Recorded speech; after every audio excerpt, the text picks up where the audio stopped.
बचपन में टिम्बकटू का नाम सुना है? कभी किसी ने मजाक में कह दिया हो, क्या तू टिम्बकटू से आया है? या फिर इसे उठाकर टिम्बकटू भेज दो। हम हंस देते थे, हमें लगता था टिम्बकटू बस एक काल्पनिक जगह है। लेकिन सच तो ये है, टिम्बकटू एक असली शहर है। और एक वक्त था जब पूरी दुनिया उसका नाम इज्जत से लेती थी। अब मिलते हैं उस इंसान से जिसने इस शहर को हमेशा के लिए हिस्ट्री में अमर कर दिया। नाम है मानसा मूसा। 14th सेंचुरी में वेस्ट अफ्रीका के माली एम्पायर का बादशाह। कई हिस्टोरियंस उन्हें हिस्ट्री के सबसे अमीर इंसानों में से एक मानते हैं। लेकिन उनकी कहानी सिर्फ दौलत की नहीं है। 1324 में मानसा मूसा हज के लिए निकले थे।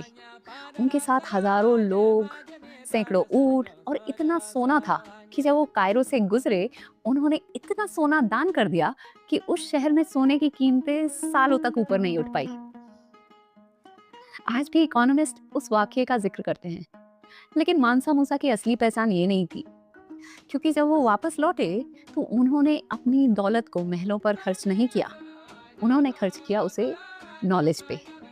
उन्होंने टिम्बकटू में बहुत से एजुकेशन हब्स बनाए, दूर दूर से स्कॉलर्स को बुलाया और टिम्बकटू को सिर्फ एक शहर नहीं, नॉलेज का हब बना दिया। यहाँ मैथमेटिक्स पढ़ाई जाती थी, एस्ट्रोनॉमी लिखी जाती थी, मेडिसिन पर रिसर्च भी हो रही थी। यहाँ तक कि लॉ और फिलॉसफी पर भी बहस होती थी। लाखों हैंड रिटन मैन्युस्क्रिप्ट संभाल कर रखे जाते थे। उस दौर में जब दुनिया के कई हिस्से जंगों में उलझे थे, टिम्बकटू में लोग किताबों पर झुककर दुनिया को समझ रहे थे। और सोचिए, बचपन से जिस नाम को हम सिर्फ मजाक समझते आए हो, वही नाम कभी दुनिया की सबसे बड़ी यूनिवर्सिटीज और लाइब्रेरीज की पहचान था। शायद इसीलिए हिस्ट्री हमें बार बार एक ही बात सिखाती है, असली दौलत वो नहीं जो खर्च हो जाए, असली दौलत वो है जो नस्लों को नॉलेज दी जाए।